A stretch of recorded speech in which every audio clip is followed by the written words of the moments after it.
Kementerian Investasi bisa ditempatkan di luar negeri. Jadi berhubung kantorku itu mempromosikan diri mereka kalau mereka punya 8 kantor, 8 cabang di luar negeri.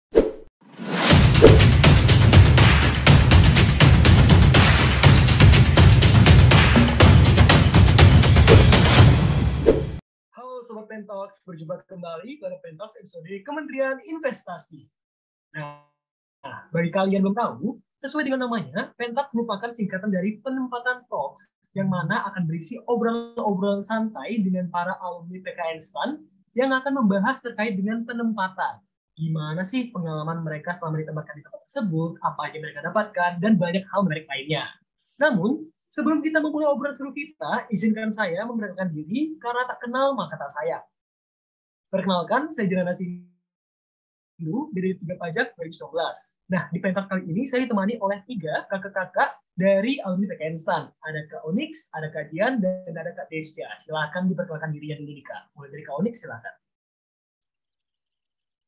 Oke, halo, saya Onyx Muridia Hutamadin, alumni D3 Manajemen Aset. Di Kementerian Investasi, saya ada di Biro Umum, tepatnya di Perlengkapan dan Rumah Tangga. Salam kenal. Salam kenal, Kak Onyx. Silahkan dilanjut oleh kajian. Ya, halo semuanya. Perkenalkan nama saya Jihan Anasya dari D3 Kebendaharaan Negara. Di Kementerian Investasi sendiri, saya ditempatkan di Biro Perencanaan Program dan Anggaran. Salam kenal semuanya. Salam kenal, Kak Jihan. Oke, selanjutnya Kak Desya, silahkan.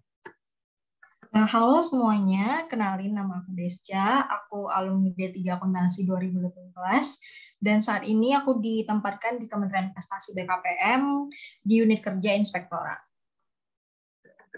Oke, berarti dari 3 prodi yang berbeda dan juga ditempatkan di 3 biro yang berbeda di kakak-kakak semua. Namun sebelum kita menggali lebih dalam, Kak, boleh nggak dijelasin sedikit terkait dengan apa sih itu Kementerian Investasi? Mungkin boleh perwakilan satu aja nih, Kak. Kak Desya, silakan. Kenapa Onyx?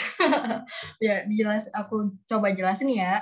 Jadi Kementerian Investasi itu sebenarnya baru jadi kementerian di tahun 2021. Jadi mungkin kalian masih asing ya sama apa sih Kementerian Investasi gitu. Nah, dulunya Kementerian Investasi itu namanya BKPM, Badan Koordinasi Penanaman Modal. Jadi BKPM ini tuh kayak kantor, bukan apa sih, instansi yang jadi fasilitator antara investor sama perusahaan-perusahaan nih. Sama ya, ibaratnya daerah-daerah atau pemerintah daerah atau instansi lain yang ibaratnya ya kayak kemarin kan lagi banyak proyek-proyek. Nah, itu jadi Kementerian Investasi ini yang menjadi fasilitatornya gitu. Oke, mungkin Kak Onyx mau menambahkan? Oke, jadi mungkin orang-orang mengira awalnya Kementerian Investasi itu yang ngurusin saham, reksadana, dan lain-lain ya. Nah, sebenarnya enggak. Jadi, pelayanan utama dari Kementerian Investasi itu penerbitan nomor izin berusaha. Jadi, ketika ada wirausaha atau entrepreneur yang mau mendirikan sebuah usaha, dia wajib mempunyai nomor induk berusaha kan. Nah, itu diterbitkan oleh Kementerian Investasi. Jadi, core bisnis utamanya itu sih. Itu aja. Oke, kajian mungkin? Kalau dari aku sih cuma mau jelasin kalau Kementerian Investasi itu nggak punya kantor cabangnya.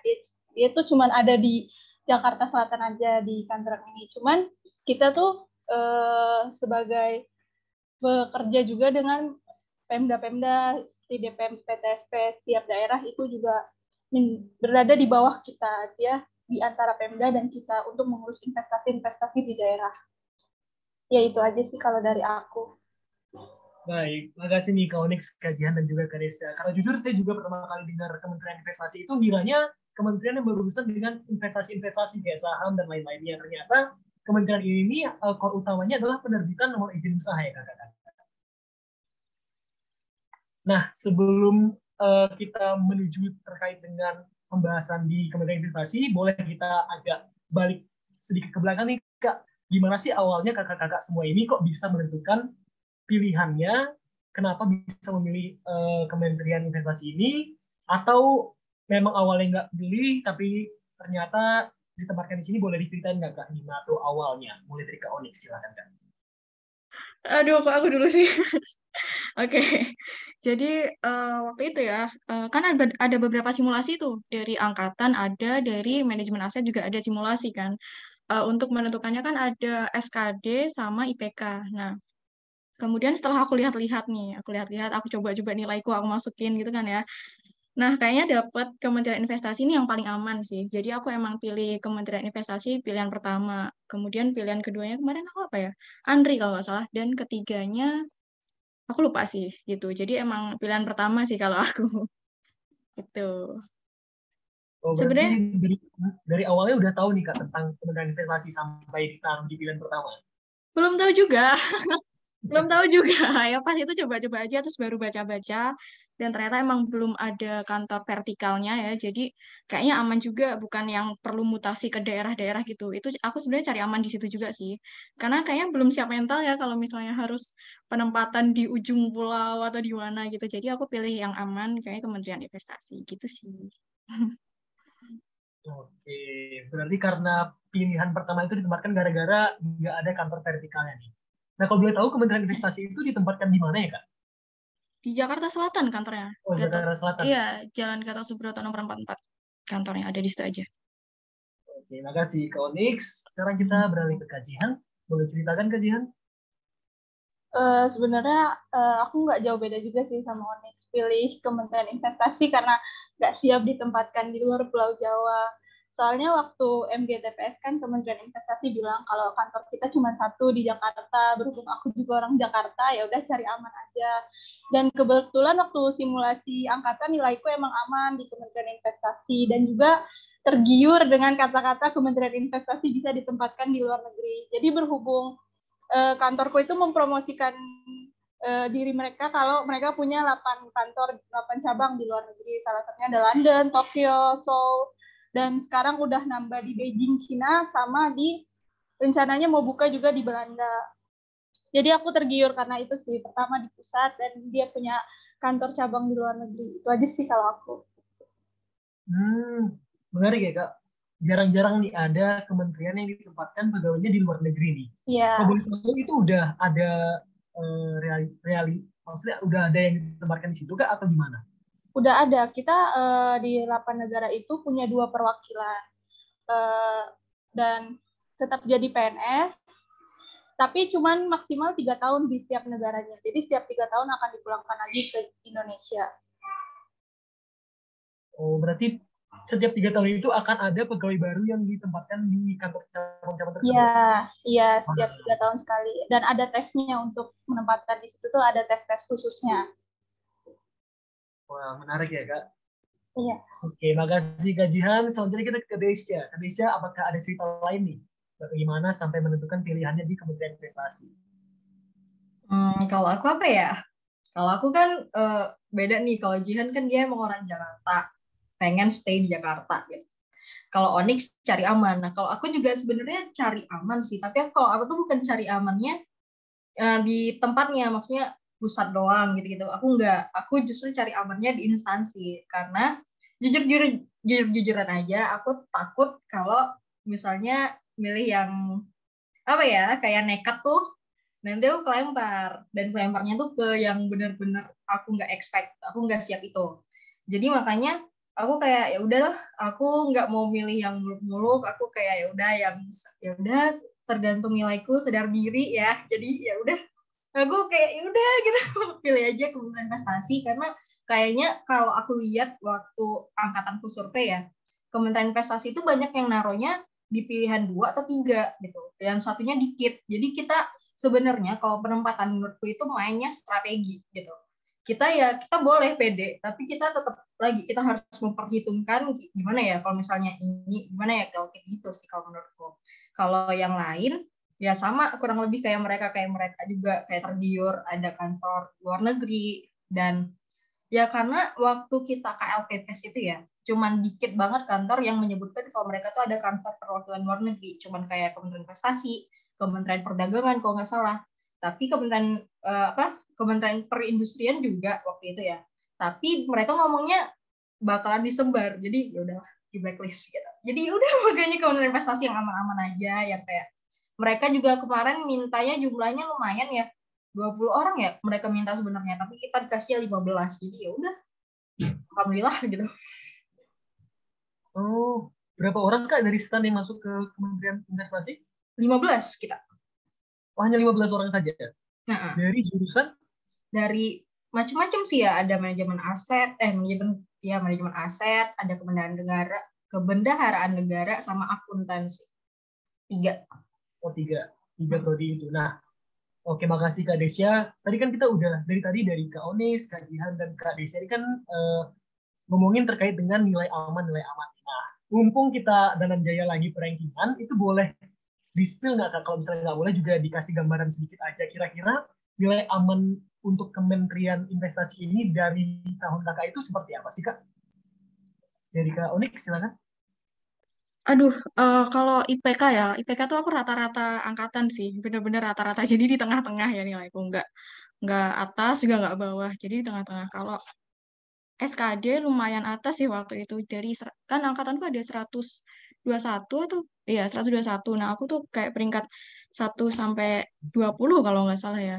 Kalau dari SKD, tapi kalau IPK emang jelek. Jadi eh, di tengah-tengah lah intinya, gabungan keduanya itu. Jadi aku lumayan bagus kalau milih investasi sebagai pilihan satu.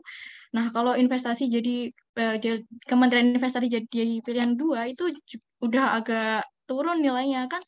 Mereka juga lihat dari prioritas kita kan pemilihannya. Jadi aku berani aja kasih dia di prioritas satu gitu.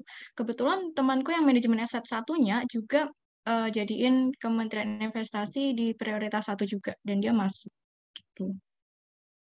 Oke, berarti Kak Onyx ada di posisi 1 sampai 20 di angkatannya. Kalau SKD ya, kalau IPK jauh banget. Bener-bener tengah-tengah gitu aku. Kalau IPK. Kan dia gabungan nggak sih? Kalau sekarang juga masih gabungan kan ya? Iya, yang 60-40 itu ya Kak? Iya, kayak gitu-gitulah 5 berapa gitu. Cukup menjawab nggak? Atau kurang gimana? Udah ya. Oke, berarti kalau misalnya tahun Kakak itu belum ada yang dijumlah gitu ya Kak? 60% IPK sama 40% SKD itu bukan seperti itu ya? Di jumlah ya setauku. Ya nggak, Jihan? Eca? Kayaknya di jumlah sih. Ya di Saya jumlah ingatkan. tahun kita juga ada di jumlah kayak gitu. Oh, kalau Iya. di jumlah berarti ada di posisi keberapa Kak? Wow, aku agak lupa ya. Ya pertengahan atas sih. Agak atas dikit kayaknya. Kayaknya ya, saya ingat tuh. Karena SKD-nya cukup mendukung. Kalau IPK Soalnya kan kita kan lagi perankingan juga nih Kak dengan Jaya. Jadi siapa tahu ya, bisa dengan cerita-cerita Kakak ini bisa tahu kayak, oh aku di posisi ini kayaknya berani deh nyari kementerian investasi gitu. iya. Nah, Makasih Onyx. Ya. iya, oke. Kajian silakan Kak. Kalau aku itu SKD ku termasuk yang biasa aja kayaknya ya. Cuman untuk IPK ya alhamdulillah lumayan. Jadi waktu perankingan angkatan di Kebendaraan Negara tuh aku tuh di 30%-an, di urutan ke 30%. Dan untuk pemilihan sendiri aku juga pilih Kementerian Investasi jadi pilihan pertama karena banyak juga di angkatanku tuh yang berdasarkan pengalaman temen unitku, dia temennya ada yang nilainya tuh lebih tinggi dari dia, cuman karena dia naruh Kementerian Investasi di urutan kedua, jadi temenku itu pilih Kementerian Investasi di urutan pertama. Jadi kayaknya emang Kementerian Investasi itu prioritas tuh jadi salah satu utama bagi mereka mau diprioritaskan. Oh, oke. Berarti itu juga sedikit tips ya dari teman-teman yang pengen ke Kementerian Investasi, jangan ditaruh di nomor 2. Oke, makasih Kak Jihan. Selanjutnya ke Kak Desya. Kalau aku ya, kalau dari perankingan, sebenarnya aku yang standar. Sumpah, aku di tengah-tengah kan. Akuntansi angkatanku ada berapa ya? 1.700-an kan, lumayan banyak. Nah, aku di peringkat berapa ya? 500-an. Ya, pokoknya aku di peringkat 500-an di angkatan. Jadi kayak yang makanya tadi aku bilang aku sadar diri karena kayak yang top tier terutama di jurusan akuntansi itu kan kayak BPK tuh. BPK, Kemenko, Perekonomian, BUMN gitu-gitu kan itu yang kayak itu instansi yang banyak lah peminatnya. Dan waktu itu sebenarnya aku pengennya awalnya itu ke Kemenko Perekonomian, tapi terdengar rumor kayak Kemenko Perekonomian maunya IP yang tinggi-tinggi, IP dewa gitu kan ya. Kita yang IP-nya standar-standar, SKD juga nggak tahu sebenarnya jadi bahan perhitungan untuk penempatan, karena kan kita benar-benar nggak tahu ya awal masuk STAN itu kayak SKD, ternyata jadi salah satu indikator. Kita kan taunya ya udahlah IPK nih paling gitu-gitu kan. Tahu-tahu SKD kita kan sebenarnya kalau masuk STAN, kalau aku sendiri awalnya itu kayak yang penting lolos ambang batas doang. Jadi kayak nggak pengen SKD yang tinggi-tinggi banget, yang udah yang penting lolos aja gitu kan. Jadi waktu kemarin emang kebetulan tadi kan udah kita bilang kita ngambilnya di apa namanya? Pilihan pertama semua, dan kayaknya sih kalau nggak salah 15 orang kita itu semuanya pilihan satu kan ya? Iya, pilihan satu semua. Kita jadi semuanya kebetulan pilihan satu semua, nggak ada yang pilihan 2 atau pilihan 3 di Kementerian Investasi, dan maksudnya nggak ada yang anak kelempar gitu dari pilihannya, nggak ada. Kita kebetulan di pilihan satu semua, dan kayaknya emang kebanyakan dari kita sih emang sih alasannya kita memperingkat diri dan cari aman, udah itu doang dari Kementerian Investasi, itu doang sih. Tapi kalau tahun lalu kan orang-orang kalau angkatanku banget itu yang nggak tahu Kementerian Investasi itu apa, nggak tahu kalau tahun ini udah mulai booming deh, kalian tahu nggak? Tapi ya itu sih menurut kita, dan ternyata kayak penempatan di instansi yang nggak disebut-sebut juga nggak apa-apa kok guys, sumpah enak kok sumpah. Enggak, maksudnya enggak gimana kayak enggak gitu. Oke, terima kasih Kak Desya. Nah, untuk tahun ini apakah untuk tahun lalu berarti untuk tahun 2019 itu angkatan 2019 ada yang masuk ke Kementerian Investasi juga Kak? Kita angkatan pertama yang ada di Kementerian Investasi, by the way. Sebelum kita belum ada. Oh, angkatan pertama berarti. Iya, benar. Angkatan pertama yang di sini. Nah, terus ini Kak, tadi kan udah sempat dibahas nih pas perkenalan. Kak Onyx diletakkan di Biro Umum, Kak Jihan di Biro Perencanaan, Kak Desya di Inspektorat. Itu sebelum ditempatkan di biro-biro tersebut, apakah ada seleksinya atau hal-hal yang menentukan penempatan bironya Kak? Dari Kak Jihan. So, aku kalau seleksi sih nggak ada ya, kita langsung ditempatkan aja gitu. Tapi untuk pertimbangannya paling sesuai dengan jurusan ya. Kalau misalnya Onyx kan memang manajemen aset, jadi ditaruhnya memang di rumah tangga yang sesuai dengan jurusan dia waktu kuliah. Kalau aku emang untuk kebendaraan negara, memang ditaruh di Biro Perencanaan Program dan Anggaran, memang sesuai dengan tupoksi dari unit aku sendiri. Jadi memang apa yang aku kerjakan sekarang itu linear dengan apa yang aku pelajari dulu waktu kuliah. Jadi gitu sih. Oke, mungkin bisa dilanjut nih Kak Jihan. Kak Jihan kan ada di Biro Perencanaan. Biro Perencanaan itu apa sih Kak, dan apa aja nih job desk yang udah Kak Jihan lakukan dan akan Kak Jihan lakukan ke depannya? Kalau di Biro Perencanaan Program dan Anggaran itu, kami tuh tugasnya untuk menyusun anggaran seperti namanya. Kita menyusun program dan anggaran untuk satu kementerian investasi. Jadi seluruh kementerian investasi itu anggarannya kami yang susun dari seperti mata kuliah perencanaan anggaran negara dulu ya. Itu seperti itu sih mekanisme kami kerja tuh, memang menyusun anggaran. Jadi kami berkoordinasi dengan DJA, Bappenas, dan beberapa mitra kami yang lain, tapi paling sering sih berkoordinasi dengan DJA terkait dengan anggaran, terus berkoordinasi dengan Bappenas terkait program-program dari Kementerian Investasi itu sendiri. Jadi kami juga ngurusin anggaran, misal unit mau melakukan revisi anggaran untuk tingkat kanwil atau tingkat DJA, itu unit aku yang ngurus. Jadi unit aku yang input, yang bikin surat sampai selesai keluar DIPA barunya itu untuk kami yang ngurus semua. Kalau seperti itu sih kurang lebih apa yang kami kerjain di kantor.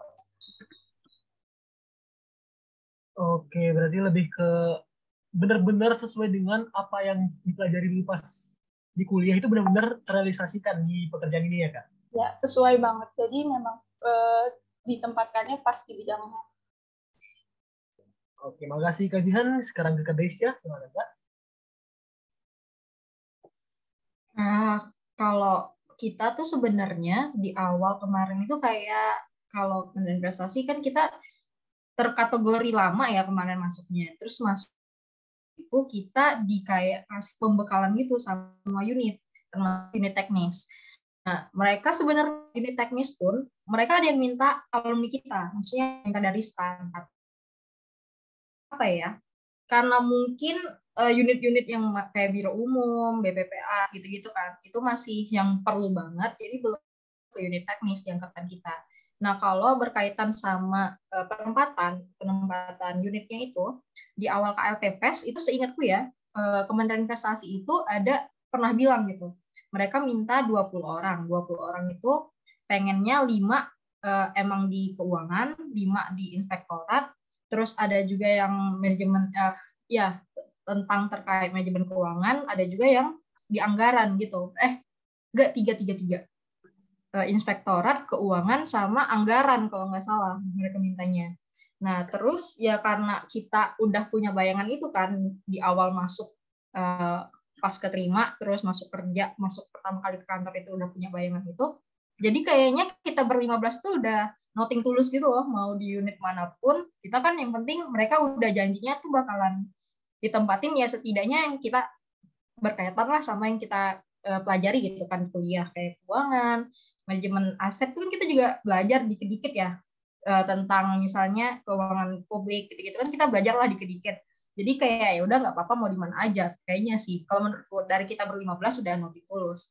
Kalau misalnya masalah penempatan itu juga kita yang udah kayak ya udah, cuman kita takutnya itu kalau kita mencar nggak ada barengan dong awalnya. Kalau aku kayak ya aku bakalan sama siapa ya, kebetulan kita barengan sama CPNS umum, jadi kita tuh kayak lebih takutnya itu apa kita bakalan kelempar dan nggak ada temen stan, sama-sama stan gitu. Jadi kan kayak ya awal-awal kita masih ya maklum gitu kan, masih no lab, masih apa sih maksudnya apatis gitu, emang kita doang gitu. Ya udah, jadi lebih ke takutnya gitu doang. Yang lainnya ya udah. Terus waktu aku masuk inspektorat ternyata kita ber-5 kan kebetulan di inspektorat tahun ini, kayak ya udah seru-seru aja, nikmatin aja. Oke, makasih Kak Desya. Selanjutnya Kak Onyx nih. Oke, kalau aku kan tadi ada di biro umum ya. Jadi biro umum itu ada 3 bagian. Ada di kepegawaian, keuangan, dan perlengkapan dan rumah tangga. Mungkin kalau di kementerian lain ya, pengelolaan BMN. Nah, aku fokus ke pengelolaan BMN ya, karena sesuai penempatanku. Mungkin ada direktorat BMN atau apa gitu yang udah besar gitu ya kementeriannya. Berhubung Kementerian Investasi ini masih kecil, jadi pengelolaan BMN-nya tuh masih di bawah eselon 3. Ada namanya bagian perlengkapan dan rumah tangga. Jadi 11 siklus pengelolaan BMN mulai dari perencanaan sampai penghapusan itu dikelola oleh bagian perlengkapan dan rumah tangga, di mana SDM-nya tuh emang sedikit banget yang PNS. Ada honorer-honorer, tetapi dia masih kayak teknisi gitu lah ya. Jadi penempatan di bagian perlengkapan dan rumah tangga ini cukup menantang ya, karena banyak banget yang perlu dikerjakan, dan aku hanya cuma berdua aja yang dari manajemen aset. Kemudian kalau yang dari keuangan itu mereka jurusan akuntansi ya. Yang dari keuangan ada berempat, yang salah satunya ada diperbantukan ke bagian kepegawaian gitu. Apalagi tadi, udah itu aja ya, bagian perlengkapan dan rumah tangga pokoknya.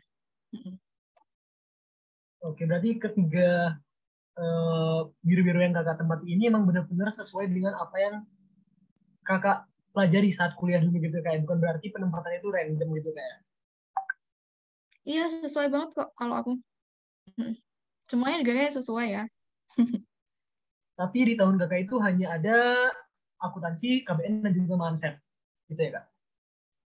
Iya, benar. 3 jurusan.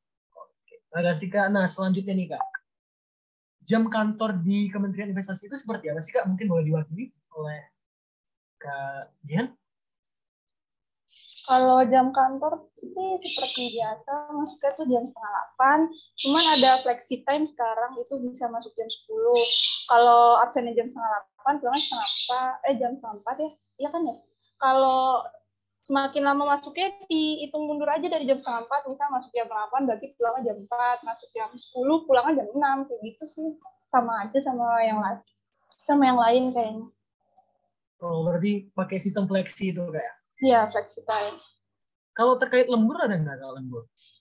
Lembur sih hampir setiap hari ya kayaknya. Cuman tergantung kebijakan dari unit sendiri sih mau itu gak ngurus uang lembur atau enggak.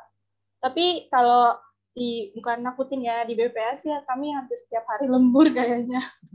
Mau datang jam berapa aja, pulang kayaknya jam 5 ke atas lah. Oke, tadi kan ada kata-kata terkait dengan uang lembur itu tergantung dengan atasan nih mau ngurus atau enggak. Itu boleh diceritakan lagi, Kak? Mungkin? Iya, cuman kalau uang lembur itu kan harus ngurus ke bagian keuangannya, kita harus ngeprint absennya, kalau menyatakan kalau kita ini lembur setiap harinya, dan pengurusannya itu agak panjang dan rumit ya, jadi tergantung kebijakan dari unit masing-masing. Kalau unit itu tuh mau ngurus gak lemburnya, kalau misalnya ada beberapa unit yang emang nggak mau ngurus lembur karena dapatnya ya segitu, tapi ngurusnya itu lama, dan cairnya juga lama. Jadi ada beberapa yang memang nggak mau, tapi ada unit yang memang setiap hari lemburnya agak lama, kayak ada beberapa unit teknis yang setiap hari lembur, yang bahkan pulang jam 10 itu mereka ngurus sih untuk semua pegawainya, ngurus uang lemburnya. Oh, begitu, Kak. Mungkin kalau Nix mau menambahkan? Ya oke, jadi kalau dari perlengkapan dari rumah tangga sendiri, karena berhubung ini juga ada sensus BUMN ya, jadi ngerjainnya itu hari Sabtu dan Minggu. Nah itu ada tuh, jadi kita tetap absen kayak biasa. Kemudian nanti berhubung aku juga TU, aku juga ngurusin bagian lemburnya ini, karena kan banyak yang terlibat ya dalam pekerjaannya. Jadi ya bener kayak kata Jihan tadi, kita perlu minta print out absensi ke kepegawaian, kemudian kayak direkap itu dalam 1 bulan siapa aja yang lembur. Nah, itu sering lembur kalau di bagianku. Dan karena banyak orang, jadi kita urus bareng-bareng. Kalau jam kerja sendiri, karena aku bagian TU ya, jadi tetap sore sih pulangnya di luar jam kerja. Tapi itu nggak dihitung lembur ya, karena loyalitas. Cia. Enggak, karena emang kerjanya belum kelar, jadi ya seru-seru aja, tapi kok surat-surat gitu. Kalau ke Desya sendiri gimana, Kak? Ada cerita kah terkait dengan lembur ini? Oh, kalau aku ya, unitku adalah unit paling santai di antara unit lainnya. Serius. Aku sama teman-temanku ya, kita berlima itu selalu ngejar masuk jam 7:30 biar bisa pulang jam 3:30. Bener-bener kita kayak, kalaupun ibaratnya ada kerjaan, aku nggak tahu ya itu emang budaya kerja di unitku atau gimana. Karena kan emang balik lagi ya, terkait lembur, terkait pulang lama dan lain-lain itu kalau menurutku itu termasuk ke budaya kerja di unit kerja itu sendiri. Nah, kebetulan unitku itu kita apa ya, menerapkan sersan, serius tapi santai gitu kan. Dan ibaratnya kan kalau aku di inspektorat itu kita lebih kuat di bagian pengawasan ya, kita mengawasi dan mengawali kegiatan-kegiatan yang lain gitu. Paling kita tuh sibuknya waktu misalnya kayak BPK masuk gitu, maksudnya BPK mau audit kita baik kinerja ataupun keuangan. Terus ada juga dari Kementerian Pan RB mau ngurusin apa reformasi birokrasi, terus KPK ngurusin gratifikasi dan lain-lain. Nah kayak gitu kita sibuknya itu di timing tertentu gitu, nggak setiap hari. Jadi emang kalau di unitku kita masih tergolong bisa pulangnya itu nggak malam, paling lama itu kita pulang karena telat. Pulang lama itu karena telat, bukan karena kerjaan. Dan kalau di unitku pun, kalau misalnya kita emang ada kerjaan banyak, itu kita lebih milih untuk udah kita bawa aja ke rumah, kita selesaiin di rumah, atau kalau enggak, ya udah kerjain besok pagi aja lagi gitu. Jadi emang kita jarang banget lembur. Bahkan kayaknya lembur itu aku pernahnya 1 kali doang kali ya. Itu emang, tapi emang malam banget sih. Jam 12 kita baru bubar semua, jam 12 malam itu. Karena emang waktu itu kebetulan ada deadline dan emang mesti hari itu dikumpulin. Itu sih. Kalau menurutku yang lainnya nggak ada. Kita bahkan kayaknya nggak pernah ngomongin lembur di unitku, nggak pernah terdengar ada yang kayak, ih lembur kita gimana, nggak ada. Serius, di unitku bener-bener kayak kalau misalnya nih kalian ke ruangan kita, inspektorat naik aja lantai 6, lantai 6 gedung Ismail Saleh. Jam 4, jam 5, lihat aja ruangan itu udah sepi, udah kosong. Ditambah emang kita itu sedikit. Jadi emang kita itu sedikit. Jadi kalian ayo dong masuk Kementerian Investasi biar banyak nih, sumpah. Karena beneran kalau aku ya, ini spill tipis-tipis ya, Kementerian Investasi itu kedapatan anak stan, kayak mereka tuh seneng banget. Serius, kayak senior-seniorku itu bilang, mereka itu sebenarnya udah minta kita kan baru masuk 1 April ya. Pokoknya itu di bulan Februari mereka tuh udah kayak mana nih anak stannya, karena mereka emang perlu kita gitu, perlu bantuan kita. Dan kemarin seingatku itu nggak cuman inspektorat, keuangan, BPPA ataupun Urdal ya yang minta anak STAN. Sebenarnya ada Dalax juga yang minta jurusan pajak, tapi nggak diakomodir ternyata sama Biro Umum, nggak tahu kenapa tahun lalu ya. Dan mungkin tahun ini nggak tahu ya, kalian belum ke LVPS kan ya? Semoga aja sebenarnya. Ya, karena aku udah mendengar sedikit-sedikit sih spill-spillan gitu. Maksudnya ada anak, mereka emang mau minta anak STAN tahun ini dan bakalan ditempatin ya di mana ya, aku udah hasil dulu ya. Nanti aja kayak PPS gitu ya. Udah. Gitu sih kalau aku. Jadi enak banget sumpah di Kementerian Investasi, kayak kalaupun kita lembur kayaknya itu aku nggak tahu ya kalau di unit teknis atau itu gimana, karena unit teknis kan beda ya, mereka beban kerjanya emang aku akuin kalau kalian udah di unit teknis itu pasti lebih berat daripada kita yang di sestama lah, ibaratnya kita kan semua, kita bertiga ini masih di bawah sestama, semuanya masih di bawah sekretaris kementerian atau sekretaris utama kan, jadi ya emang kita lebih ke administrasinya kan, bukan yang teknis, jadi lebih enak. Dan nggak, kalaupun lembur itu pasti biasanya karena ada sesuatu, bukan karena kayak yang mesti kayak Jihan itu kan BPPA emang ngurusin anggaran dan mereka orangnya dikit gitu loh, jadi ada sebabnya gitu. Kalau misalnya orangnya banyak, menurutku nanti kalau kalian udah masuk nih ke sini pastilah beban kerjanya berkurang kan. Ini promosi kan ya, pokoknya kalian masuk dong sini, sumpah sama kok ya, walaupun kita nggak seperti tetangga, karena kan kita beneran tetangga ya, tetanggaan kita sama DJP pusat loh. Kalian kalau mau cari anak pusat DJP, nah bisa tinggal main aja tuh ke kantin mereka. Setiap hari Jumat ada bazar, ya nggak? Kayak Jihan nih, Jihan mau cari jodoh anak pajak tahu. Iya dong, makanya aku setiap hari Jumat main ke bazar di pajak. Kan ada tujuan utamanya itu, bukan belanja makanan. Iya. Oke, makasih Kak. Berarti itu nilai plus ya Kak ya. Jadi emang kantornya tuh emang sebelahan nih sama PJP. Jadi kalau misalnya pengen fokus yang lain bisa sambil-sambil ya Kak. Itu SCBD nyerempet dikit kita sumpah. Jadi kita bisa lah bangga dikit dengan gedung-gedung SCBD itu, kita bisa foto kok dari lantai 7 kelihatan kok gedung SCBD gitu.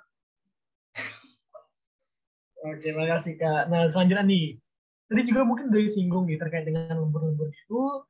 Nah, pengen tahu nih Kak, beban kerja di kantornya itu seperti apa sih Kak? Karena kan kebanyakan nih Kak, kalau misalnya kita baru masuk kantor itu, kita belum dapat job desk gitu, kayak masih gabut nih, nggak tahu disuruh ngerjain apa, disuruh ngapa-ngapain, itu belum mulai. Kalau misalnya di Kementerian Investasi sendiri ini beban kerjanya seperti apa ya Kak?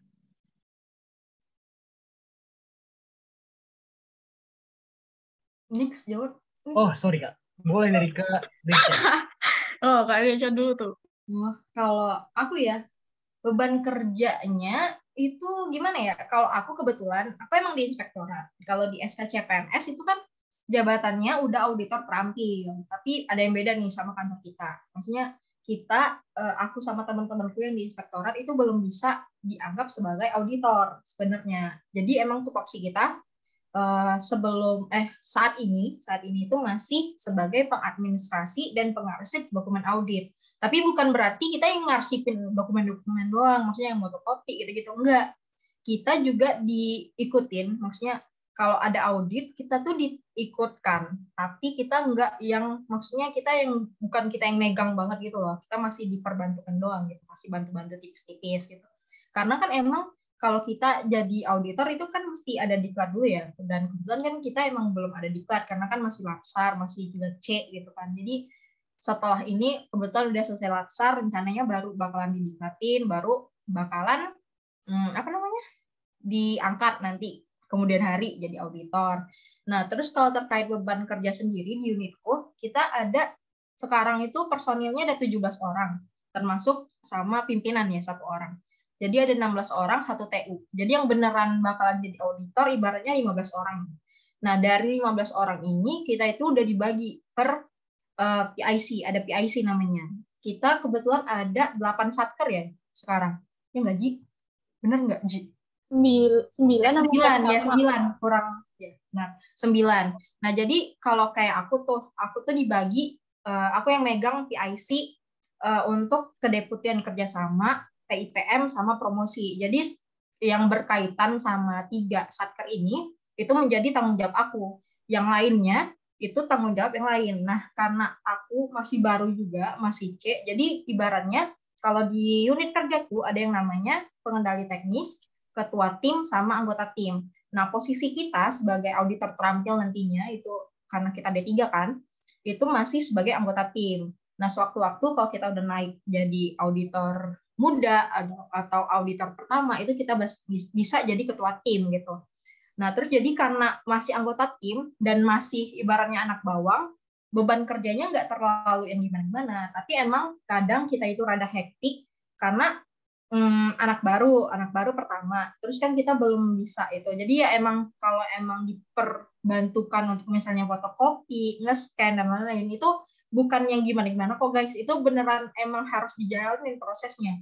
Karena dari awal kita nge-scan itu, kalau aku sendiri ya, kita nge-scan, kita fotokopi, kita jadi tahu, oh ini loh ternyata bentukan dari laporan hasil pemeriksaan, laporan hasil review, oh kayak gini, kita belajar itunya dulu gitu. Jadi sewaktu-waktu kita nanti terjun emang diperbantukan jadi misalnya jadi auditor nih, nanti kita udah tahu, udah punya gambaran. Jadi kayak gitu sih kalau aku. Dan maksudnya karena kita emang belum jadi auditor, masih mengerjakan pekerjaan umum gitu. Kadang kita ke sini, kadang kita disuruh ngantar surat, kadang kita itu udah biasa aja gitu. Jadi dan jatuhnya juga nggak beban-beban banget kan. Maksudnya nggak perlu mikir banget. Kita tinggal kayak udah tinggal jalan sambil keliling kantor, ngingat ruangannya itu apa gitu. Itu sih kalau di unitku. Gak tahu kalau unit Mbak Onek sama Jihan. Oke, makasih Kak Risha. Mungkin langsung dilanjut nih oleh Kak Onyx. Apa gimana Kak? Oke, tadi kamu sempat nyinggung pertama masuk belum ada kerjaan gitu ya. Nah, sesuai pengalamanku itu tidak ada. Jadi ketika pertama masuk nih ya, terus langsung kenalan kan sama Kasubag dan Kabag dan lain-lain pegawai lain gitu. Oh, kamu anak stan kan? Oh, nanti bantuin ini ya, nanti langsung ini ya. Nah, gitu pengalamannya. Jadi langsung ada eh, ini ya permintaan atau mungkin ekspektasi dari mereka bahwa kita mengerti anggaran dan lain-lain gitu. Jadi langsung di waktu itu waktu aku masuk, jadi langsung nanti tolong bikinin surat ini ya, benar-benar di hari pertama.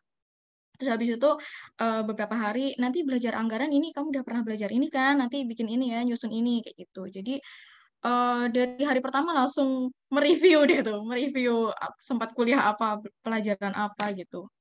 Jadi langsung mereka dan mereka percaya percaya aja soal kerjaan. Jadi kalau tentang beban kerja ya, jadi lumayan sih karena SDM-nya kurang jujur kalau di pengelolaan BMN ya, yang di unitku saat ini itu. Jadi yang manajemen aset mungkin bisa ya Kementerian Investasi nomor 1 nanti biar banyak bantuan nih.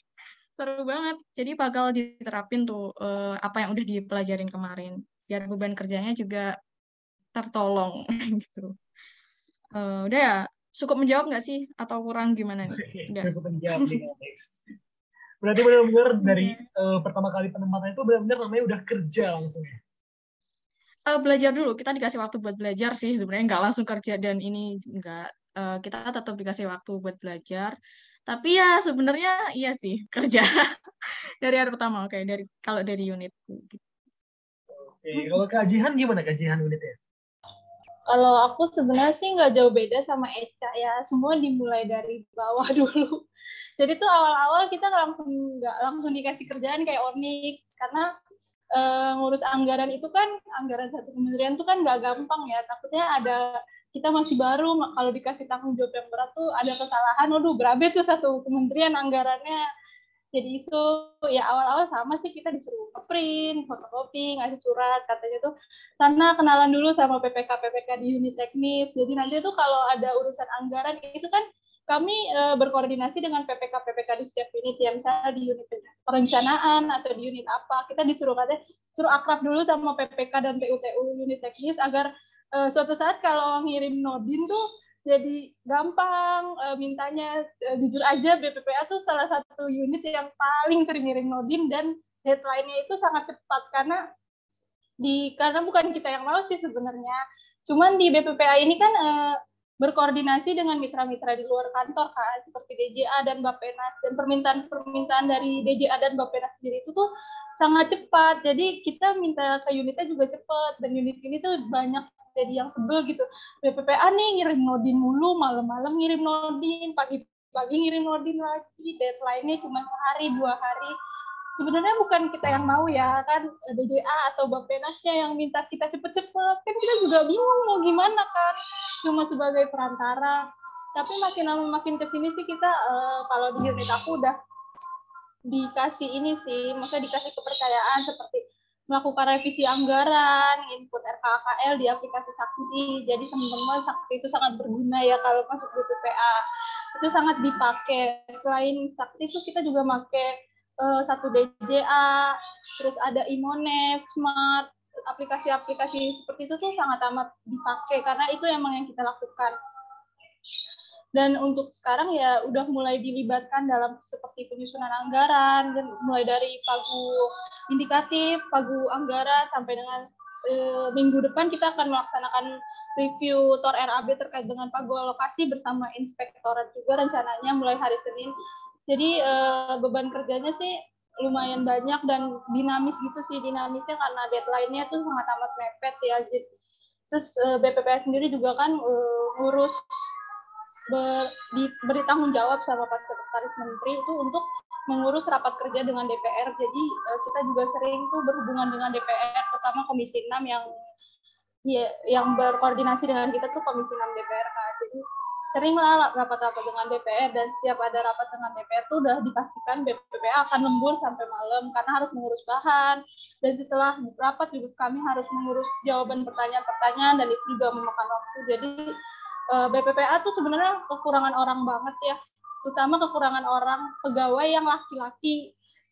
Di BPPA itu 17 orang, 13-nya cewek, 4-nya cowok. Jadi kayak kami tuh butuh banget laki-laki yang bisa menemani lembur sampai malam. Agak kasihan juga kan kalau cewek-cewek yang lembur sampai jam 8, jam 9, anak-anaknya kasihan di rumah. Jadi itu yang cowok-cowok tuh sebenarnya sangat dibutuhkan. Cuman sayang banget ke bendera negara yang masuk tahun ini ke Kementerian Investasi itu kebetulan cewek semua. Jadi tolong ya cowok-cowok anak KBN, ayo ke Kementerian Investasi agar ditempatkan di BPPA ya. Kami sangat butuh tenaga laki-laki untuk menemani lembur terutama. Karena kan agak serem juga kalau lemburnya itu sampai jam 8, jam 9 tuh kan nggak enak ya pulang malam-malam kalau cewek. Tapi cowoknya juga cuma dikit, belum kalau pada dinas yang cowoknya. Kami juga kan sering banyak dinas-dinas keluar ya, jadi suka di kantor tuh suka sepi. Dan untuk promosi juga nih ya, kalau ditempatkan di BPPA, kita tuh punya tupoksi untuk mengunjungi, mengevaluasi kantor-kantor di luar negeri. Jadi akan ada perjadian ke luar negeri ya, kalau kita dapat giliran.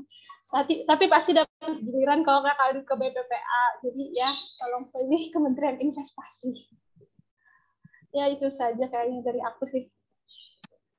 Oke, makasih Kak Jihan. Jadi beragam ya jawabannya teman-teman. Jadi nanti mungkin bisa dibayang-bayangin aja nih kalau misalnya jurusan akuntansi di biro seperti Kak Desya, dan jurusan yang kalau merah bisa dilihat nih Onyx sama Kak Jihannya. Oke Kak, nah selanjutnya nih Kak, kan kalau misalnya kita kerja itu yang paling utama adalah gimana cara kita bisa menemukan lingkungan kerja yang buat kita nyaman. Kalau di Kementerian Investasi sendiri, terutama di biro-biro Kakak ini, gimana sih Kak budaya dan lingkungan kerjanya? Mungkin boleh dari Kak Onyx. Kalau budaya kerjanya sendiri menurutku santai sih sebenarnya, santai, orang-orangnya juga seru.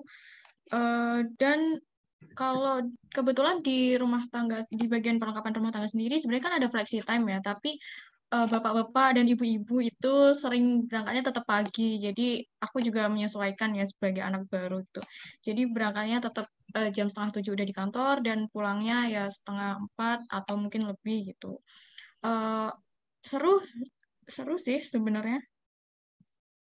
Apalagi nih? Udah ya, itu aja atau ada sesuatu lagi? Berarti Yang lain kalau udah misalnya gimana? dari lingkungan kerjanya itu ya masih bisa diterima gitu ya Kak? Dari Kak Onyx, atau ada minusnya gitu kan? Iya, heeh. Masih bisa diterima, kita bisa kerja sama juga. Karena mereka juga percaya juga sama kita yang walaupun baru gitu ya. Jadi tetap apa ya kerja sama, kolaborasi gitu aman sih, aman, seru-seru aja. Oke, kalau Kak Desya gimana Kak? Kalau unitku ya kebetulan apa ya, kita yang tadi itu, kita sersannya itu mungkin karena dari kita ber-15 itu rata-rata emang kategorinya walaupun pasti jaraknya jauh ya sama mbak masnya kita seumuran kita ini, tapi mereka itu masih muda-muda dan masih apa ya, masih ke ABG-ABG-an sih menurutku. Karena kita kalau unitku itu kebetulan orang-orangnya itu yang care dan pedulian banget. Jadi kalau misalnya salah satu dari kita yang nggak masuk, itu beneran hampir semua orang di unit itu bakal ngechat kita kayak, ih Echa kenapa nggak masuk, sakit apa, gimana nih, kita ke kos ya gitu, kayak gitu, kayak justru kita dirempongin kayak mereka jadi kakak-kakak sama mas-mas kita gitu loh. Dan juga kalau misalnya kerja ya, kalau kerja kita itu di ruangan kalau udah pusing banget ya, kita hidupin, kita setel itu musik gede-gede gitu. Kalau apalagi kalau misalnya BPPA udah minta review atau udah minta terima kasih Gihan atas ngodin mendadaknya gitu. Jadi BPPA ini sebenarnya kita itu bestie sama BPPA. Ini ya, yang bikin beban kerja inspektorat itu rada meningkat adalah kerjaan di BPPA. Karena mereka minta kita, bantuan kita kan pasti untuk nge-review renjator, RAB gitu kan. Maksudnya ada enggak, ini sesuai enggak gitu kan. Itu kan termasuk voksi kita juga ya. Dan kalau misalnya udah didesak-desak deadline gitu kan kadang pusing. Nah kalau udah pusing itu unitku udah santai aja. Ayo kita setel lagu yang gede-gede, yang apa, yang happy gitu kan. Atau kita pergi nonton, kita pernah itu. Kita lagi pusing banget seruangan, udah kita janjian itu padahal masih jam kantor, diem-diem aja ya, masih jam kantor, kita pergi ke seberang gitu nonton di Hollywood, udah amat, nanti balik lagi kita ke kantor udah pulang gitu. Karena kita udah kayak udahlah, kita nggak apa-apa lah, happy sekali-sekali gitu. Udah, karena kebetulan juga kantor kita itu sangat-sangat strategis. Kita deket ke Pacific Place, kita juga deket ke Hollywood namanya kalau mau nonton yang murce. Itu Hollywood tinggal nyebrang doang, udah sumpah kita bisa nonton bioskop dan kayak ya enak sih. Jadi kayak kalau misalnya pusing, kalian mau apa, kalian lapar, udah kalian tinggal melipir kemana aja tuh deket. Dan jadinya kebetulan juga kan karena aku bilang tadi unit kerjaku tuh pada muda, pada santai, jadi ya nggak terlalu beban sih. Bebannya itu paling ya kalau kita udah lagi nggak mood kan ya, tapi disuruh kerja itu udah tuh, karena ya karena jujur jadi kayak aduh capek banget, lagi mager banget nih, tapi banyak itu gitu kan. Ya udah itu doang sih, yang lainnya masih biasa-biasa aja. Dan menurutku juga melihat auditor senior itu juga biasa-biasa aja, mereka tetap bisa tersenyum kok, walaupun aku jujur awalnya aku masuk inspektorat aku bakal berekspektasi aduh serius nih kerjaanku, ternyata enggak seserius itu gitu. Kita tetap serius, tapi kalau misalnya kita lagi ngapain gitu, kita lagi nge-audit baru deh kita serius gitu. Tapi kalau misalnya biasa-biasa aja, kita berteman kok sama unit-unit, kita nggak memusuhkan unit-unit, nggak mencari-cari kesalahan mereka kok. Jadi bukan kayak gitu, kita bukan musuh masyarakat guys. Jadi ya nggak apa-apa gitu, kita santai orangnya. Itu sih kalau aku di unit kerjaku ya. Kalau Jihan kayak juga karena BPA muda-muda juga sama kayak inspektorat, ya nggak Ji? Lanjut Ji.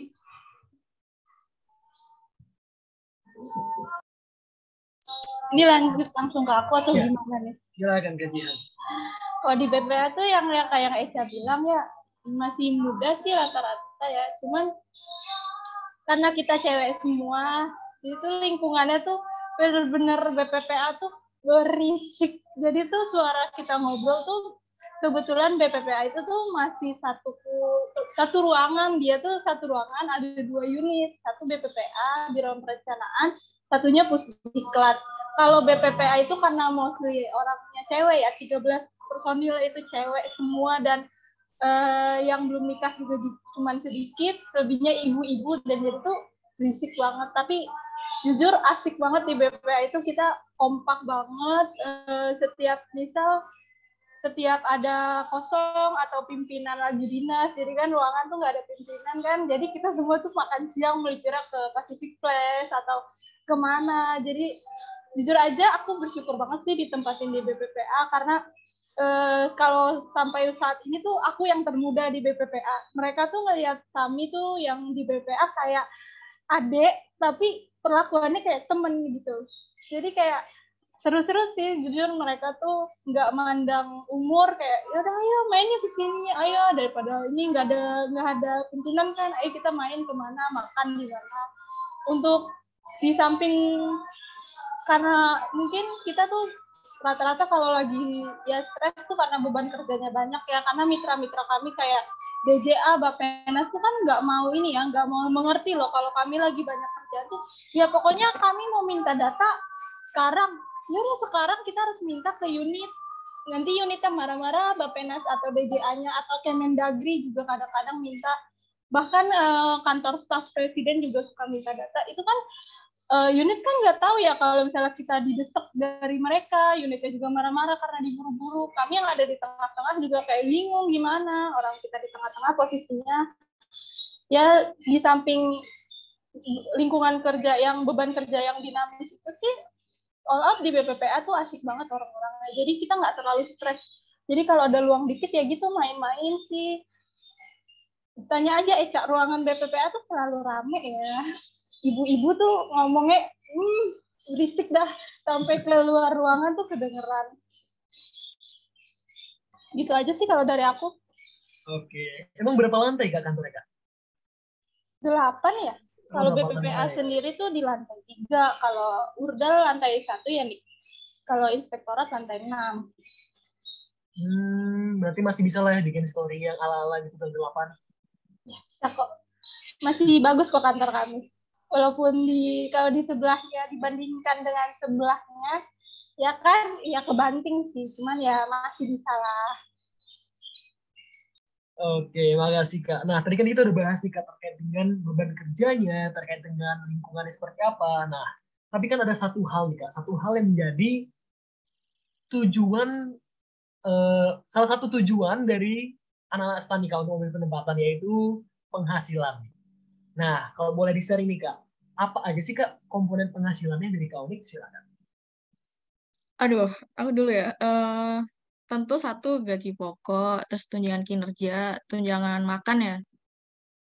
Terus habis itu apa lagi sih? Mungkin kalau ada SPPD, kalau perjalanan dinas. Nah, spill-spillan nih banyak banget kok perjalanan dinas kalau di Kementerian Investasi. Jadi mungkin walaupun tukinnya ya jauh lah ya sama yang lain, tapi karena perjalanan dinasnya cukup sering, termasuk di aku juga, jadi ya masih lumayan lah ya.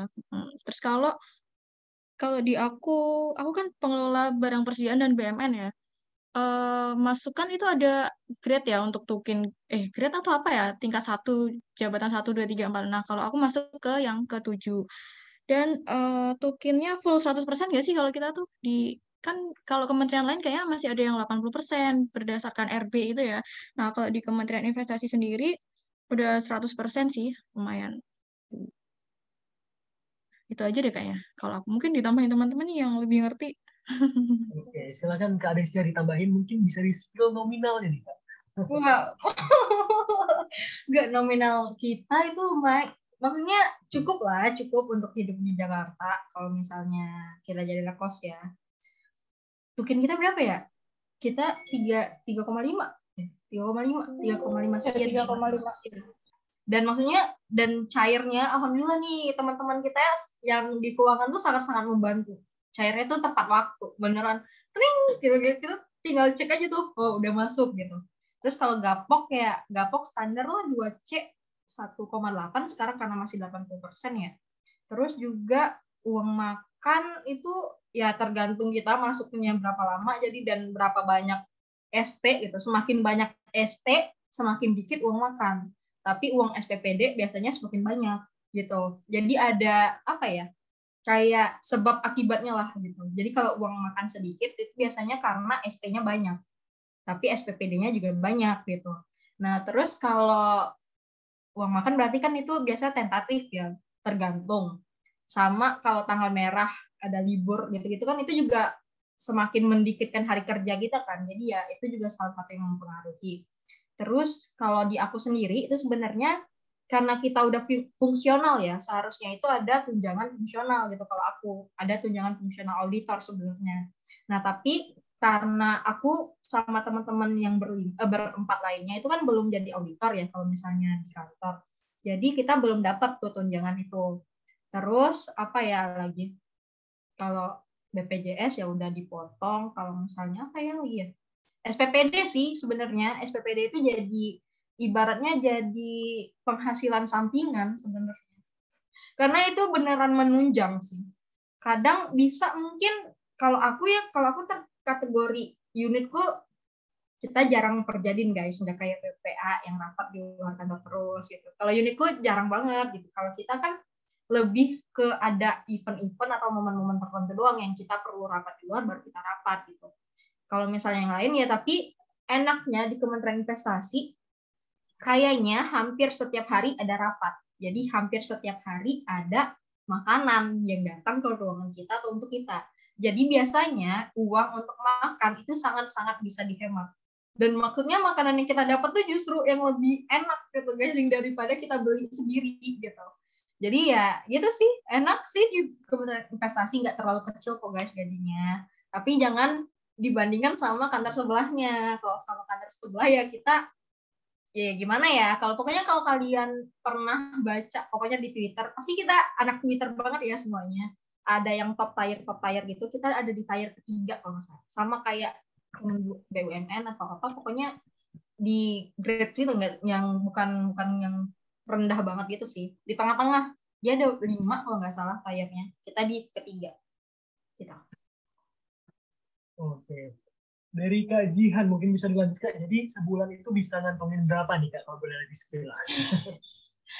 Kalau untuk ngantongin berapa itu kan nggak bisa diprediksi ya, karena kan banyak tambahan-tambahan atau apa. Jadi itu ya kalau misalnya mau ngitung itunya ya hitung aja dari gapok, tukin, sama uang makan, itu yang standarnya lah, yang pasti didapat setiap bulannya. Cuman karena kalau aku sih karena di BPPA itu banyak banget rapat di luar kantor ya. Kami tuh sering ngadain konseling karena kebetulan mitranya banyak. Balik lagi karena mitra kami banyak, seperti kadang kami akan konseling sama DJA atau sama Bapenas, atau kemarin banget terakhir tuh sebelum aku latar kami konseling sama kantor staf presiden. Jadi itu banyak uang-uang tambahan yang mungkin kami bisa didapat kalau misalnya itu. Jadi itu juga BPPA kebetulan emang cukup sering terjadi ya, karena salah satu visi kami itu emang evaluasi. Jadi setiap ada unit kerja yang melaksanakan kegiatan, membuat kegiatan seperti kemarin banget tuh kan G20 atau apa, itu kita bisa datang untuk mengevaluasi. Jadi banyaklah perjalanan dinas yang bisa didatengin kalau di BPPA. Termasuk yang itu evaluasi kantor IIPC di luar negeri. Jadi nggak menutup kemungkinan kita bisa terjadi ke luar negeri, dalam dan luar negeri semuanya. Udah ada yang pernah perjalanan ke luar negeri Kak? Kebetulan banget ya minggu depan sepertinya di BPPA akan ada tim yang ke Seoul. Untuk minggu depannya lagi akan ada yang ke Singapura, dan minggu awal November itu akan ada yang ke Jepang. Jadi memang ada tupoksinya, cuman sempat berhenti di 2 tahun kemarin karena ada corona ya kan, luar negeri jadi nggak nerima WNA gitu, kayak nggak nerima orang dari luar masuk. Tapi kalau sekarang sih udah bisa ya, udah bisa lagi KTLM itu berjalan. Rencananya tahun depan juga udah dianggarkan anggarannya. Jadi kalau yang tahun depan, tapi kalau baru masuk sih belum bisa ya kayaknya. Harus nunggu setahun sih. Kebetulan kalau aku sendiri juga belum dibolehin berangkat sama atasan. Jadi yang berangkat ya memang yang udah jadi PNS 2-3 tahun. Tapi pasti kita akan dapat giliran kok untuk luar negeri itu. Oke, jadi yang pengen keluar negeri gratis, boleh banget nih dipilih Kementerian Investasi dari pilihan pertamanya ya. Karena tadi dengar cerita Kak Jihan itu setiap minggunya akan ada yang keluar negeri ya Kak ya?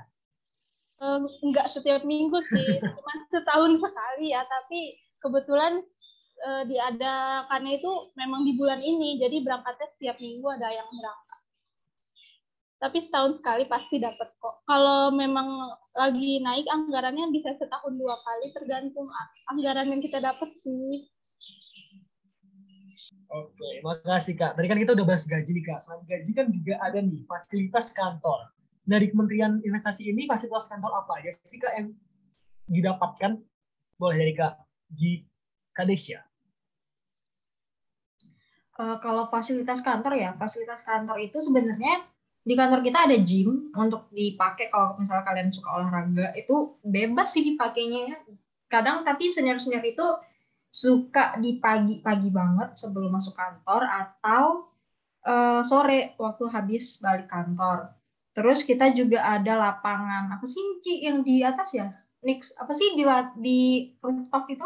Lapangan Iya, basket ya. Lapangan biasanya buat basket. futsal biasanya. Futsal, basket itu biasanya yang cowok-cowok angkatan kita itu suka main di rooftop parkiran itu paling atas pokoknya. Terus juga kadang suka main ada lapangan badminton juga itu biasanya ada juga yang main itu. Ya banyak sih orang-orang fasilitasnya ya. Apalagi ya selain ruangan-ruangan itu. Tapi kurangnya minusnya itu kita nggak punya biasanya nggak ada tempat sholat, ruang sholat di unit. Jadi biasanya yang cowok-cowok itu pada ke masjid. Nah kebetulan masjid kita lagi direnovasi, jadinya numpang ke tetangga, ke pajak, ke DJP sebelah gitu. Tapi masjid kita bagus juga kok, tapi lagi direnov aja. biar makin bagus. Terus juga apa ya, fasilitas ruangannya juga bagus lah, walaupun ya kadang ada kan ruangan-ruangan yang emang gedung lama gitu kan, jadi belum ada renovasi gitu-gitu ya. Biasa sih. Terus kalau yang laptop segala macamnya itu sebenarnya kalau kita sendiri, kalau aku itu belum dapat dari laptop dari kantor ibaratnya. Jadi aku sama teman-teman masih pakai laptop sendiri. Tapi ada beberapa dari kita itu yang udah dapat, misalnya kayak keuangan, mereka udah dapat tuh laptop dari unit mereka. Kalau nggak salah Mbak Onyx sama Nanda juga ya? Iya, karena kita yang melakukan pengadaan. Jadi Iya, kita kayak dapat dulu. mereka udah dapet. Nah, sedangkan kalau kayak aku sama BPA, kalau nggak salah kita yang belum. Jadi ya, tapi udah dianggarin, maksudnya udah diadain gitu. Tinggal nunggu barangnya aja. Jadi lumayan sih kalau kantor tuh udah mendukung banget sih. Kayak kalau kita perlu apa, kurang apa, tinggal minta aja ke Onyx, ke Nanda, pokoknya kayak, kita kurang ini nih, gitu ya. Udah tinggal nanti tinggal diadain, misalnya. Itu sih kalau dari aku. Oke, makasih Kak Desya. Nah, untuk Kak Onyx nih Kak, kalau terkait dengan rumah dinas, kendaraan dinas gitu-gitu ada nggak Kak? Kalau kendaraan dinas kan sesuai PMK ya, itu ada harus eselon berapa gitu untuk dapat kendaraan dinas. Tapi ada fasilitas kantor kok. Jadi ada bis kan. Bis itu dia ada beberapa jalur, bisa pakai bis itu dan gratis. Ada beberapa pegawai kantor yang misalnya rumahnya Depok atau mana dan mana gitu ya. Aku lupa jalurnya. Jadi mereka berangkatnya pakai bis itu. Jadi ada antar jemput berangkat maupun pulang itu ada fasilitasnya bis jemputan bis kantor. Terus kalau yang lain tadi udah banyak dijelasin sama Eca sih, ya emang itu fasilitasnya ada tenis juga ya kalau yang di ruang Nusantara itu. Nah untuk gedung ya gedung anggaran besar buat renovasi itu memang ada di unitku. Jadi tahun depan itu akan banyak renovasi sih, karena kan peraturan layout meja dan lain-lain kan banyak berubah ya mungkin ya. Nah, jadi tahun depan lebih banyak renovasi. Termasuk di unitku sendiri, sekarang kan lagi renovasi juga, jadi masih di tempat yang sementara. Bener kata Eca tadi, masjidnya juga lagi renovasi. Dan banyak yang renovasi sih, intinya tahun depan. Jadi pasti bakal lebih bagus lagi untuk menyambut kalian semua. Cie. Oke, terima kasih Kak Onyx. Sekarang kita ke kajian nih Kak. Kajian tadi yang orang Jakarta Kak ya? Iya, aku dari Jakarta. Oh, kalau misalnya saya bertanya terkait dengan kos-kosan ini gimana Kak?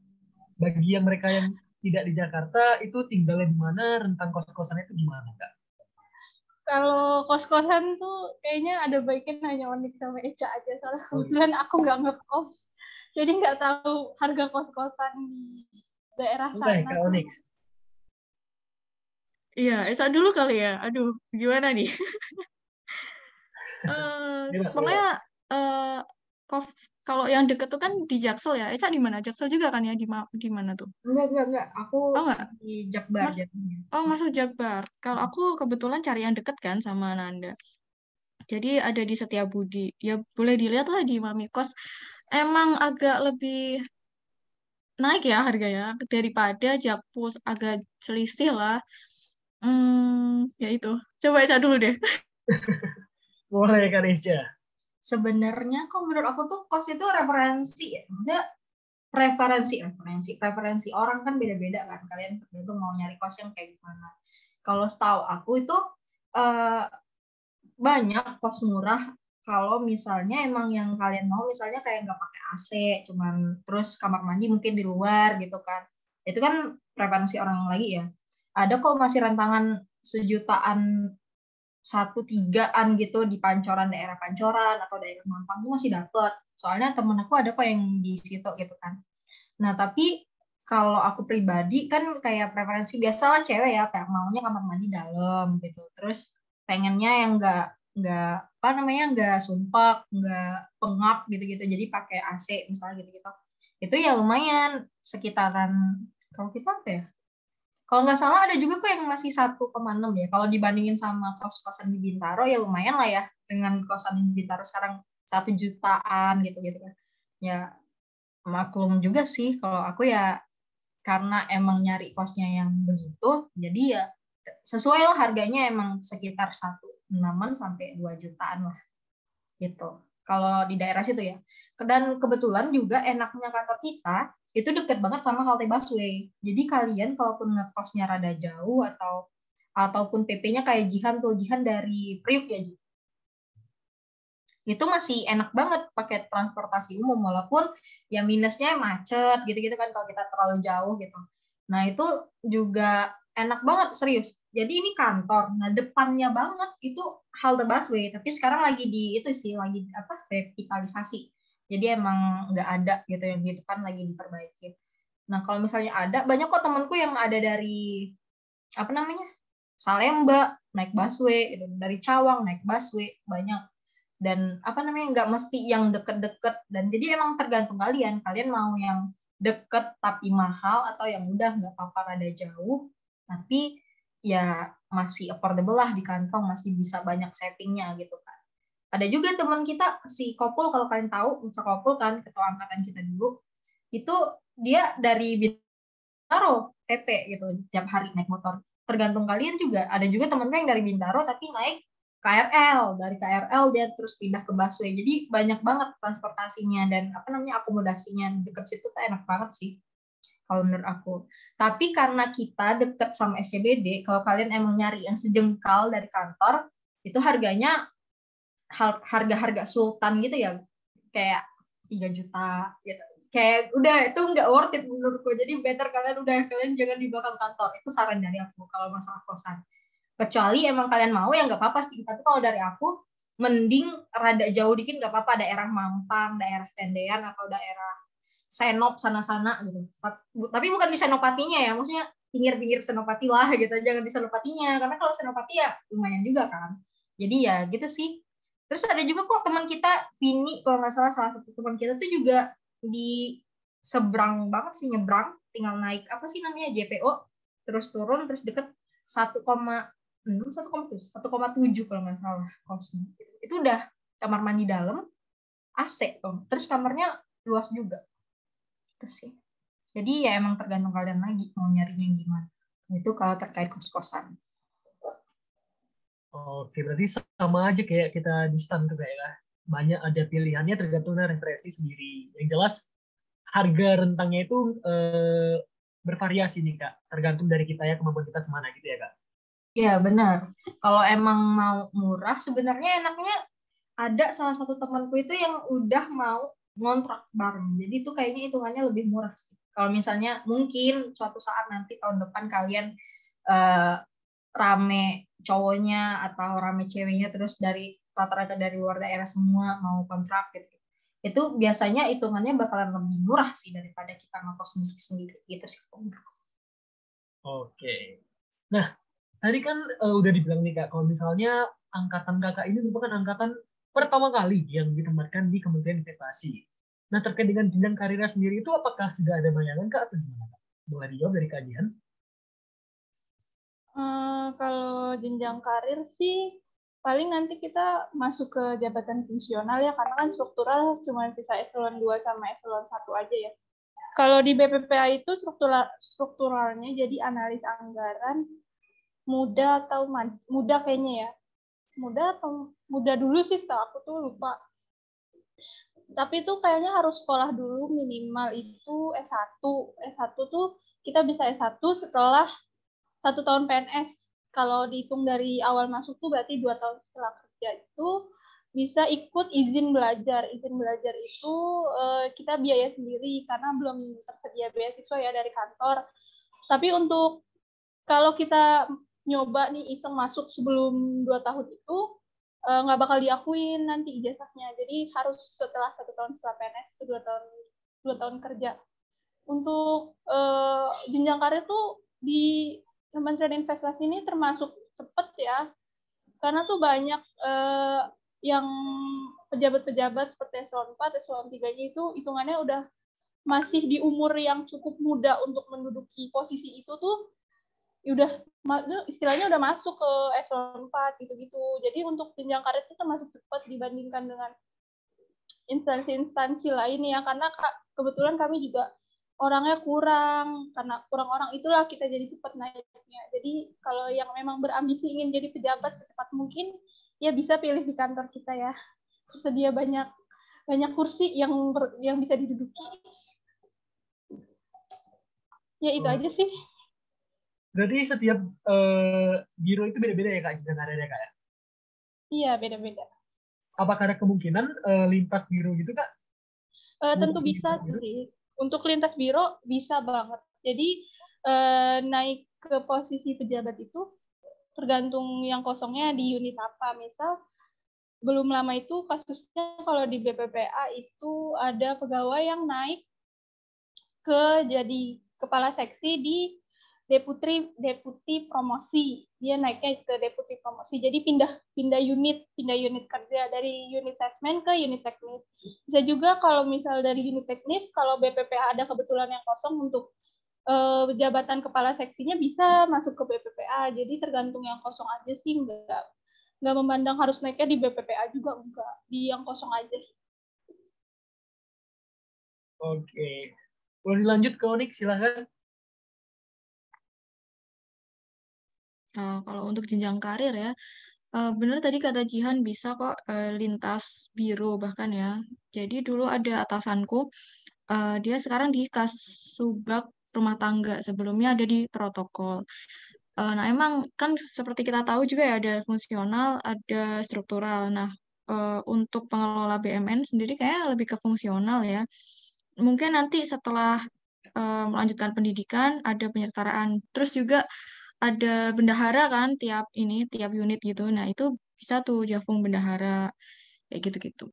Tergantung pendidikan juga cepet sih kayaknya kita dikasih 1 tahun kan ya setelah setelah PNS baru boleh kuliah lagi itu. Gitu. Dari Isya mungkin ada yang ingin tambahkan? Kalau unitku sama kayak yang lain gitu kan. Tapi kalau di kita itu kebetulan dari kan kalau kita itu inspektorat, jadi pimpinan kita nyebutnya inspektur ya.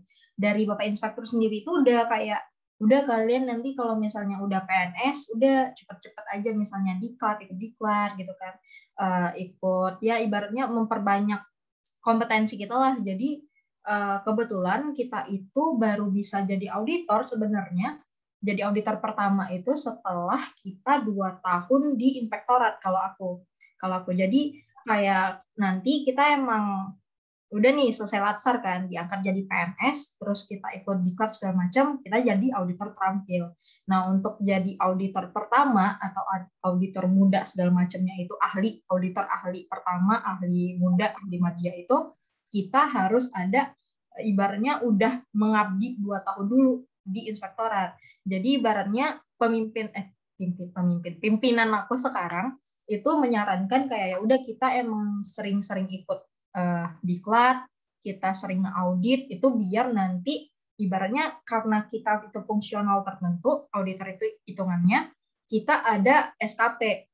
SKP itu harus dipenuhi. Jadi kalau misalnya SKP kita itu tinggi nantinya sewaktu-waktu kita udah bisa diangkat jadi auditor ahli pertama itu jadi cepat geraknya. Kayak misalnya seniorku ya 2019 dia masuk. Sekarang dia lagi mau proses ke auditor muda gitu. Dan bahkan auditor muda sebelumnya itu yang sekarang menjadi auditor muda itu bahkan ada yang udah di inspektorat dari tahun 2012. Jadi bayangin udah secepat apa gitu jenjangnya sekarang karena udah mulai disuruh cicil-cicil dari awal gitu. Nah, terkait dengan pindah unit ya. Di unitku rada berbeda peraturan, bukan aku nggak tahu ya itu peraturan apa gimana, tapi emang jarang dari kita itu menerima unit dari orang dari luar kita. Biasanya kayak aku nih sama auditor senior itu kita ber-15 dari awal penempatan emang langsung di inspektorat, dan nggak ada yang ibaratnya misalnya dari Jihan dulu misalnya di BPA terus pindah ke inspektorat, itu jarang. Ada, tapi itu jarang. Ada 2 orang dari 15 itu kita ber-13 di awal langsung inspektorat. 2 orang awalnya itu BPPA di Jihan sama 1 orang di protokol. Nah biasanya tapi kalau mau masuk ke inspektorat itu kita ada semacam tes dulu kalau dari dari yang awalnya bukan inspektorat gitu jatuhnya. Jadi kemarin itu sebenarnya kita mau ngambil 5 orang dari unit lain untuk masuk ke inspektorat, tapi nggak jadi karena waktu ditesin gitu, maksudnya waktu ikut tes terus ujian keluar nilainya itu nggak gimana-gimana gitu. Jadi mungkin biasalah pimpinan ya, kita nggak tahu kan kebijakan pimpinan biasanya gimana, tapi nggak jadi jatuhnya, dan justru kita malah menunggunya sekarang dari angkatan kalian gitu. Udah menanti-nanti nih dari angkatan kalian untuk diberdayakan kita. Dan biasanya kalau kita juga itu jarang juga ada yang pindah unit dari inspektorat ke unit lain, itu juga jarang. Jadi kayak udah biasanya kalau auditor senior bilangnya ya udah kita terjebak di sini gitu. Jadi ya, tapi ya bersyukurnya juga di inspektorat sama kok, enak juga kok sama kayak Jihan, aku mau promosi juga ya. Kita juga bisa ke luar negeri karena kan maksudnya kita juga mengawasi kan. Jadi emang kita juga tiap tahunnya harusnya rutin gitu, kecuali kemarin waktu COVID sama kayak BPPA.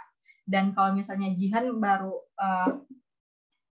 mulai jalan bulan ini ya, kita tuh sebenarnya udah mulai dari bulan lalu ke Sydney sama Jepang. Tuh, IITC-nya Sydney sama Jepang. Tapi karena kita biasanya itu kalau di inspektorat jalan-jalan kayak gitu ada ibaratnya ada giliran.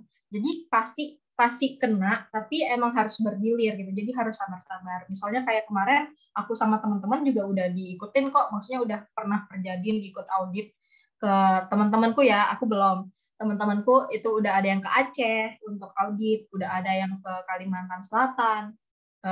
Pokoknya udah jalan-jalan juga lah kita gitu. Jadi ya enak gitu. Itu sih kalau aku. Jadi jenjang karirnya lumayan apa ya, jatuhnya lumayan jelas ya kalau menurutku gitu. Dan maksudnya karena kita juga orangnya kebetulan sedikit, jadi menurutku saingannya juga kita nggak perlu bersaing yang sikut-sikut kanan kiri, itu nggak perlu menurutku kalau di Kementerian Investasi, terutama di unit bergeku. Gitu sih. Oke, makasih Kak. Nah, tadi kan disinggung nih Kak, terkait dengan pendidikan itu bisa dilanjutkan dengan izin belajar maksimal 1 tahun setelah PNS. Nah, setelah itu apakah ada tes penyetaraannya lagi atau langsung gimana Kak? Boleh Kak Onyx? Kalau setahu aku ya ada tes penyetaraan sih kalau untuk izin belajar ya, kecuali kalau tugas belajar. Kayak ada seniorku juga dulu dia masuk D2. Habis itu dia kerja setahun, terus dia kuliah lagi. Itu dia izin belajar. Nah, habis itu ada penyetaraan. Tapi kata dia nggak sesulit itu. Jadi kayak formalitas aja gitu. Nah, tapi karena aku juga belum mengalami, jadi aku juga kurang tahu sih. Beliau ceritanya gitu aja. Oke, makasih. Mungkin gajian bisa menambahkan? Iya sih, kurang lebih sama yang kayak Onis bilang, emang ada penyetaraan. Cuman untuk kalau itu sih ya formalitas sih. Banyak kok yang izin belajar terus kayak nggak mengalami kesulitan untuk penyetaraannya. Udah lulus penyetaraan ya udah langsung naik, nggak ada drama atau apapun gitu sih. Tahu aku kayak gitu ya. Cuman karena baik lagi aku belum mengalami secara langsung, jadi aku cuma mendengar kabar-kabar burung seperti itu. Oke, Kak Jihan. Nah, mungkin untuk Kak Desya, berarti tetap ada pilihan tugas belajar ke STAN itu ya, Kak? Kalau pilihan untuk tugas belajar ke STAN sebenarnya kayaknya belum ada belum ada MOU antara kampus kita sama Kementerian Investasi untuk tugas belajar sendiri. Itu sih kalau menurutku, karena waktu awal-awal gitu ya, waktu pembekalan 7 hari di awal itu kita sempat bertanya kan, maksudnya sempat bertanya kan, terkait apalagi kita kan masih D3, masih 2C gitu kan, maksudnya kita pengen juga dong cepat untuk naik ke 3A, golongan 3, dan ya kalau bisa lebih cepat lagi untuk naik ke atas-atas lagi gitu kan. Nah, kita sempat nanya gimana kita nanti kalau misalnya mau lanjut pendidikan. Nah, dari Pusdiklatnya itu sendiri jawabnya bisa, kalian boleh banget untuk lanjut pendidikan. Tapi emang dari kantor sendiri itu belum ada menyediakan beasiswa untuk S1. Dia adanya untuk S2. Dan kalaupun untuk S2 itu kan juga butuh waktu tunggu lebih lama daripada kita yang S1 gitu. Nah, jadi S1 ya mau nggak mau sejauh ini harus tetap merogoh kocek sendiri. Dan itu kan tapi kita nggak ada dibilang harus yang kayak kampus top-top gitu nggak ada sih. Kita cuma dibilang yang penting kampusnya itu udah diakuin gitu, bisa diakuin gitu, apa namanya, apa sih akreditasnya gitu untuk kita naik jabatan nantinya. Karena kalau dari kepegawaian kalau nggak salah tuh pokoknya ada beberapa persyaratan kampus yang harus kayak apa ya, kualifikasi kampus gitu loh, biar kita bisa ibaratnya ijazah kita itu diakuin sama BKN gitu. Gitu sih. Kalau misalnya tugas belajar aku belum tahu ya, tapi sejauh ini sih kita belum ada dengar sama sekali terkait adanya kerjasama antara STAN sama Kementerian Investasi sendiri. Gitu. Oke, nah berarti untuk yang pendidikan sampai saat ini baru ada izin belajar aja kan? Nah, buat yang cewek-cewek nih Kak, ini mungkin jadi pertanyaan yang sering tanyakan. Gimana sih Kak kebijakan terkait dengan pernikahan di Kementerian Investasi? Silakan dari Kak Dian.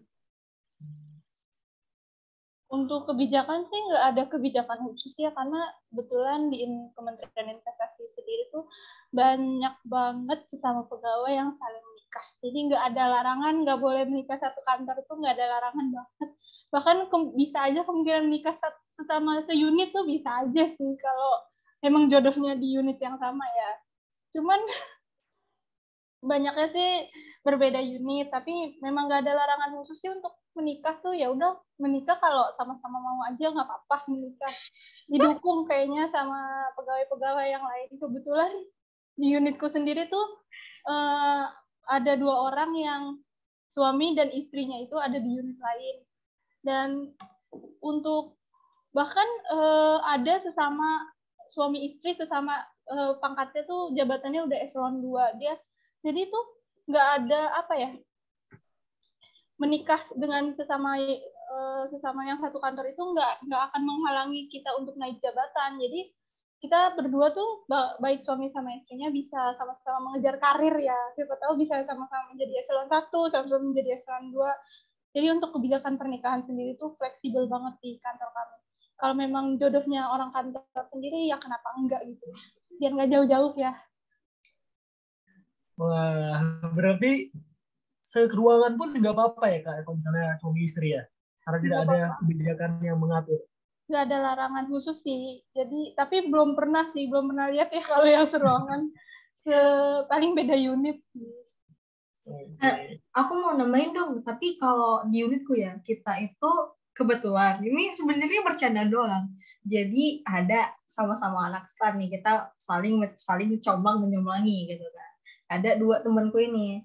Nah, jangan ketawa dong Nix, sama orang ruangan, maksudnya sama auditor seniorku, sama senior-senior dibilang, ih kalian jangan nikah berdua karena takutnya salah satu dari mereka itu bakalan dipindahin. Karena kan kalau aku kebetulan di inspektorat kan kita harus kayak nggak boleh ada konflik kepentingan, nggak boleh ada ini, nggak boleh ada itu, ada kode etiknya gitu kan. Nah, jadi takutnya kalau misalnya satu unit itu ibaratnya mereka bermasalah di luar sana itu dibawa ke ruangan gitu. Jadi takutnya itu kayak gitu. Dan katanya sih kata seniorku kalau di inspektorat sendiri itu pernah kejadian kapan gitu dan salah satunya itu jadinya dipindahin ke unitnya ya, bukan dipindahin kantornya gitu sih. Oh, oke. Kalau Kak Onyx ada yang tambahan nggak? Nggak ada sih kayaknya, udah cukup banyak tadi. Ya kayak gitu aja. Nah, Sebelum kita tutup, berarti boleh nih Kak. Berikan pesan untuk lulusan tahun 2022 dong Kak, dan sekaligus closing statement, kenapa sih kita harus menempatkan Kementerian Investasi ini menjadi pilihan kita? Silakan dari Kak Onyx. Aduh, kaget. Aku dulu nih. Sebenarnya apakah Kementerian Investasi harus jadi pilihan pertama? Enggak, terserah kalian. Itu kan jalan hidup kalian, kalian yang menentukan kan ya. Tapi eh, kalau emang setelah mendengar apa yang sedikit kita sampaikan dari Jihan, dari Eca tadi, menurut kalian adalah sesuatu hal yang kalian cari, ya jadiin deh pilihan Kementerian Investasi pilihan pertama dari budaya kerja, dari penghasilan. Menurut aku kalau satu kata buat Kementerian Investasi itu apa ya? Stabil ya, stabil dari nantinya akan di mana karena kan kantornya di sini dari penghasilannya dan lain-lain. Menurut aku sangat layak untuk jadi pilihan pertama. Oke, pesannya Kak untuk kami lulusan 2022.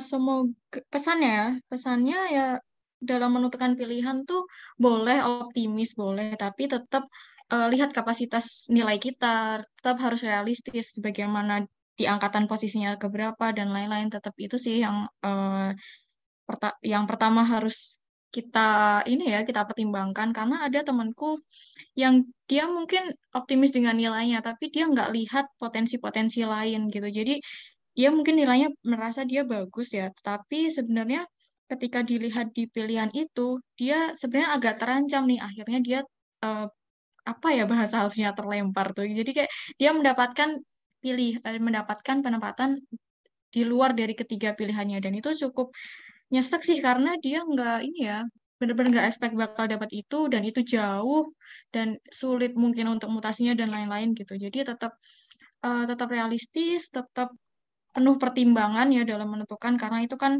akan lama ya kalian menjalaninya. Itu aja sih.